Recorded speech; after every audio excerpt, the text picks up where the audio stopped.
Empowerment, as Climate Fresk, as Fridays for Future Climate Education Working Group, and also as individuals, as Alexandra Villasenor, and also Eco Champions represented by Temelet Salami. We are here to jointly make a statement on why do we need climate education on the COP, because it's a forgotten subject. And we're going to start with a statement from the youth advocate from Brazil.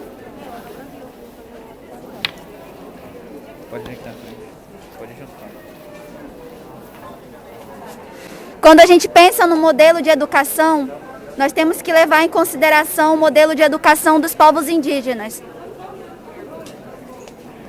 When people think about education, we need to think of a model of education by indigenous peoples. Nós temos uma educação baseada na observação, que é a educação indígena, na experiência, na observação e na visão. In indigenous peoples, we have a vision of education that comes from conservation, a vision of experience, conservation and vision. Nós, povos indígenas, pensamos a natureza como uma extensão do nosso corpo, como um território que é nosso. O nosso território é o nosso corpo. Como nós damos a vida, o nosso território dá a vida. Nós somos folhas, nós somos frutos, nós somos sementes, nós somos água, nós somos terra. Nós, povos indígenas, somos a terra. We think of our territories as a part of our bodies, just like we have our bodies that give life, earth and nature gives life. So we, our bodies, are seeds, we are water, we are earth, we are one with earth. Como pensar em uma educação que só quer explorar os bens naturais e não quer devolver o que é da natureza? How can we think of a climate education that only wants to exploit natural resources and doesn't want to give back to those who are protecting it? Nós, povos indígenas, vivemos uma relação mutualista com a natureza, sem exploração, sem ganância e sem matança. Indigenous peoples, we have a symbiotic relationship with nature, without exploitation and without profiting. As crianças de vocês deveriam aprender com os povos indígenas a como preservar o meio ambiente, a ter educação ambiental de forma justa, de forma social e de forma de comunidade. Your youth should learn from indigenous peoples on how to protect nature in a just way, without violence. Somente assim nós podemos pensar em um futuro mais justo. It is only that way that we can think of a future that is more fair. Porque as nossas crianças da juventude são o presente e o futuro. E nós, povos indígenas, somos os principais defensores da natureza. Because our children are the leaders of the future, and us, indigenous peoples, are the main defenders of nature. Para isso também precisamos da demarcação do nosso território. Demarcação já. And for that, we also need the immediate demarcation of our lands. Demarcation now. Obrigada. Thank you. Now your second speech? No, That's all? Yes, okay. All right. Thank you. Thank you very much. On November 5th, particular ministers of education presented their pledges on climate education. Without deadlines, without naturally determined contributions, and without mentioning of finance. This is not ambition, ladies and gentlemen. This is ignorance.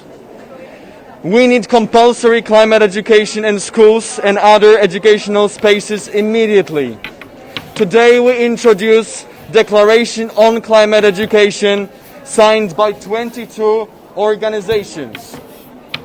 By Fridays for Future Climate Education Team, by ERV, the organization, Fridays for Future Lebanon, Center for Environment Education Nepal, B, Care About Climate, Palestine Wildlife Society, Kids for Kids Philippines, Eco Champions, Project Ocean Hope, Nature Conservation Advocates for Climate Initiative, Rua Peru Nodum Unasam, FAS, Foundation for Amazing Stability, UK Youth Climate Coalition, ESD Initiative, Gear Hub, Community Action Against Plastic Waste, FIMCAP, SPA Popol, Teachers for Future Canada, Care About Climate, and Climate Fresk. This declaration was passed to the hands of Vice President of COP26, Roberto Cingoliani, on Friday, and our demands were passed to the president of COP26 last month in Milan during Yacht for Climate conference. And we give a receipt for climate education to the governments. They weren't able to introduce climate education since the Rio summit in 1992, for 30 years. From a report conducted by Earth Day organization, we know that no country has strongly addressed climate education in their naturally determined contributions. This is shameful. But we come with a solution, with a declaration with particular demands. First, climate education as part of every subject, both sciences and humanities, on all levels of teaching, accessible for everyone, regardless of their gender, ability, social status, or other identity. From the Avast survey, we know that more and more people, many of our friends, are struggling. That's why schools need to be given tools in order to cope with it. As well as teachers must be trained about what to teach and how to teach about climate change. Schools should not only show examples, but be examples. That's why we demand that all school buildings should strive to be carbon neutral if they have means to do so. Climate change is a complex problem. That's why we need both tech resources and a digital climate science platform created by IPCC and founded by governments, so that any students, any teacher or adult with or without internet access has an access to professional knowledge for free. These resources should include both scientific research and indigenous knowledge. Climate education needs to be available for all. We call upon all governments, especially the global north, which is the cause of the climate change, to introduce the Declaration on Climate Education to the Glasgow Agreement and immediately make climate education part of the national curricula. The global north also has a responsibility to assist and fund climate education in the global south. Ministers of education, who by no doubt all know Shakespeare, must finally understand that the climate crisis is a matter of existence. It is to be or not to be for humankind. This is the climate crisis. Thank you.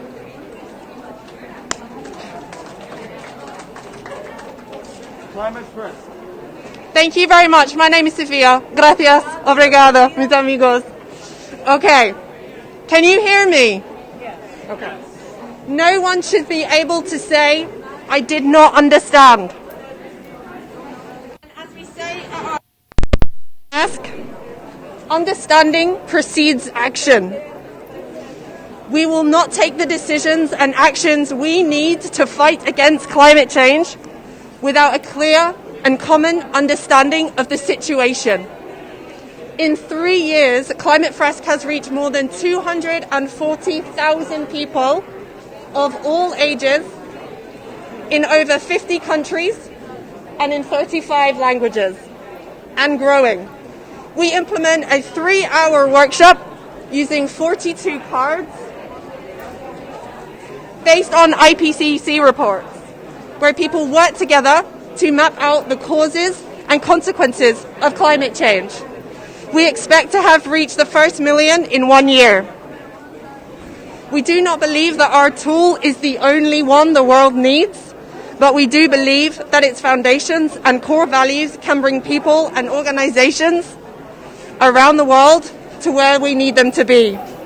These foundations are respect for science, collective intelligence and collaboration, non-judgment, openness and collaboration.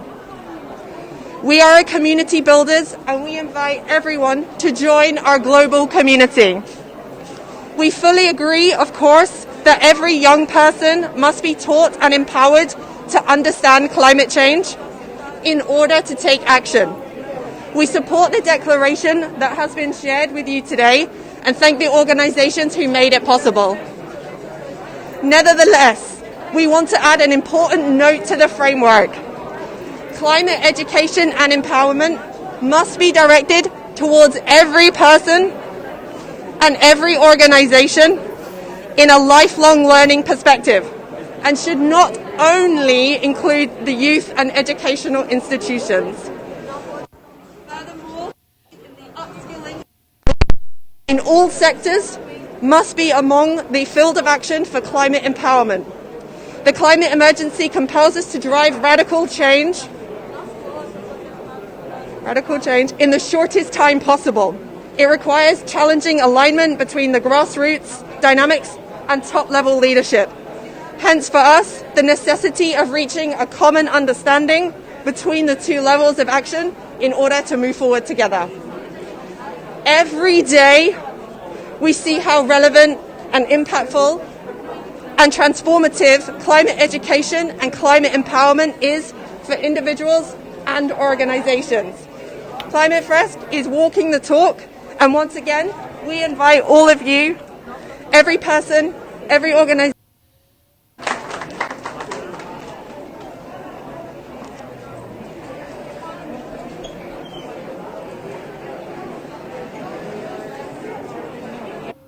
Keep it. I have to keep it.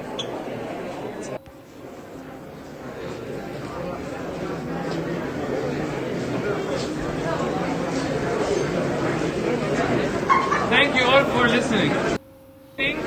Public participation, public awareness, access to information, and international cooperation on these fronts. This is vital because if people don't know what the climate crisis means, they will not be able to deal with its repercussions. As you know, this hasn't happened yet. Otherwise, we won't be here trying to pressure our leaders to take immediate climate action. We need everyone to feel informed and ready to participate, and be involved. That's why we've been pushing for an ambitious Glasgow program on ACE, where the new agreements about climate empowerment were made. While there are many great points, we lack a way of more inclusion, funding, and international cooperation. There was also no talk about human rights and no talk about funding. Talk without money will get us nowhere. That's why we demand an ACE marketplace, ACE youth national focal points, and fulfilling the promises already made in the Doha work program. The ACE marketplace is a platform where projects can find funding like a single man can find love on Tinder. For anyone who feels like there has been a lot of talk but not enough action, please reach out to us, join us in putting pressure on our countries and delegates, because this ACE and the next couple of months and implementing ACE will be crucial to our lives in the next years and in the next couple of decades and centuries. Thank you.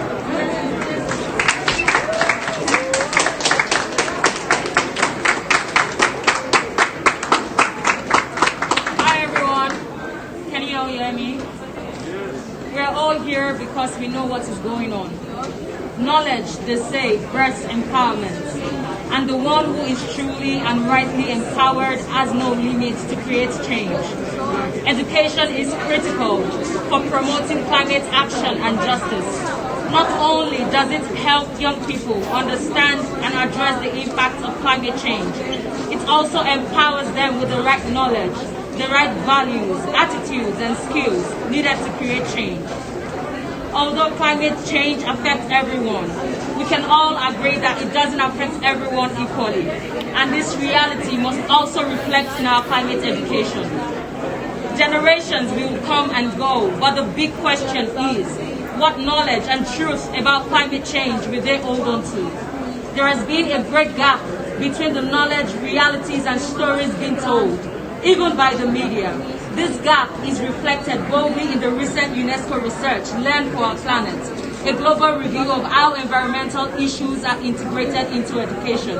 And in this research, 45% of national education documents that were studied made little or no reference to environmental themes.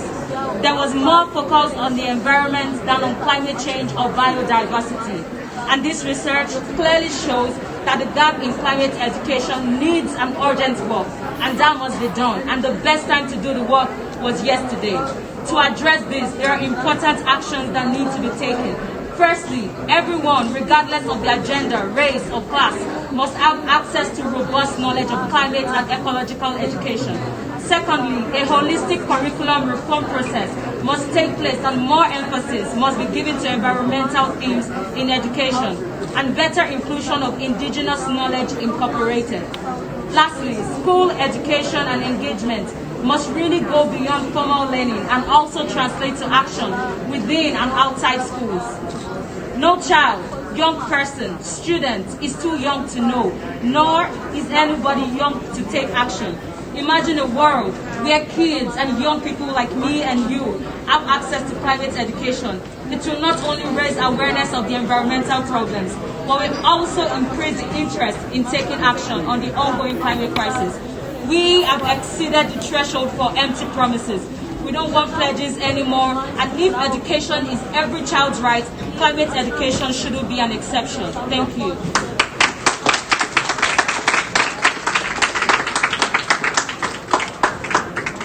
Hello everyone, can you hear me? You can speak louder. Can you hear me? Climate education is a bit louder and lower because I'm translating. You have to have your mask on. Climate education is the most essential part of the fight against the climate crisis. And it is also the foundation for achieving climate mitigation and adaptation. Through education, we shift our society's priorities and values to develop a culture of caring for our climate. Climate literacy raises awareness about the causes and the consequences of climate change. The climate crisis can also be scary. Youth around the world are observing an increase in climate-fueled disasters, and many youth don't understand their causes or know what lies ahead of them. Youth don't know or understand what their future holds. Climate education removes this fear of the unknown and empowers youth to take action and control of their own futures.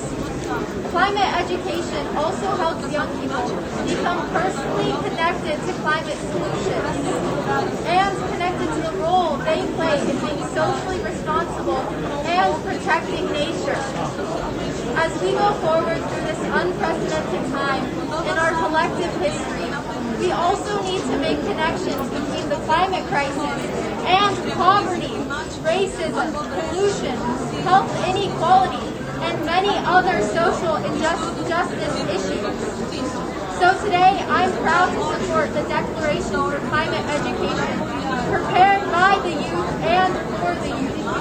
This declaration has been crafted to push institutional changes all around the world in order to integrate critical climate education into all areas and places where young people learn. Thank you.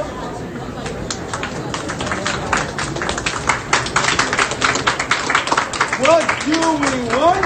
Climate education! When do we want it? 30 years ago! What do we want? Climate education!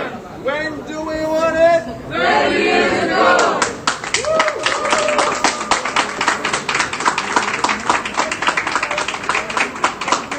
We can also have it today. Thank you very much, ladies and gentlemen. Thank you. Thank you for coming.